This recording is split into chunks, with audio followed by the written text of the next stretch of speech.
What's going on, everybody? Welcome to Blind Power. Today I want to give you 5 reasons why you should get an Android phone. So, last video was why you should get an iPhone. Now I'm doing why you should get an Android phone. I am the most unbiased human in the world because I have iPhone and Android. Proof. See? Samsung on my right hand side. Your left. iPhone on my left hand side. You're right. For those who are blind and can't see it, two phones hitting each other. Yeah. I've been using both for a while, so let's get started. You know, Android is not the best in accessibility. I mean, yeah, they have accessibility, but it's not their priority, not even near. There's still problems with their accessibility where you're like, okay, they haven't fixed this since Android Gingerbread, which was forever ago. But, you know, it's still a pretty good platform. So let's get this started. At number 5, software. So you have the Google Play Store. You can download anything you want from anywhere.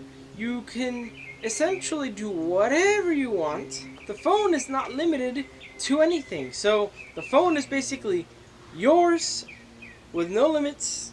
So literally whatever comes to your mind, you can do to it. So, I mean, that could be a good thing or a bad thing, because you could get viruses from that, but, you know. At number 4 is battery life. The battery life is okay depending on the manufacturer, but for the most part, there's pretty good battery management services. Yeah, it's not bad in the sense of, like, you can see what's been using your battery, kind of similar to the iPhone battery management manager, except it kind of goes a little more in detail, which is kind of cool. At number 3, accessory versatility. Say you have a Braille display that isn't supported by too many people. It's a rare Braille display for a mobile smartphone. They can make their app that makes it work with the Braille display. So they can make an app to make the Braille display work. And that's pretty cool, because if it's like a Kickstarter that just made a Braille display, they can be like, hey, download the app and it'll work with the Braille display. Unlike Apple, there's no way to control hardware through an app unless it's like Bluetooth and it's very specific. You know, it won't be able to work in the background. So with Android, the versatility is crazy. You know, you can, if you're a Kickstarter company with a new Braille display, you can make an app to make your Braille display supported in Android instead of waiting for Android to support your Braille display. You can make an app to make your Braille display supported. Nowadays, you can even do a TalkBack plugin so that it works natively with TalkBack. So there's so many versatility with accessibility, you know, or if you're making your own screen reader and you want to get it to work, you know, with TalkBack, whatever the case may be, versatility is big. At number 2, you get really good camera for optical character recognition. Optical character recognition is actually on point, even better than iPhone, because usually the camera's hardware is good, but the software is even better because the software is so well optimized to the point where you can actually get really accurate readings on objects. If you have a flower pot and you open up Tap-Tap-See, you know, the person who has to tell you it's a flower pot is going to get a better image in low light or whatever the case may be.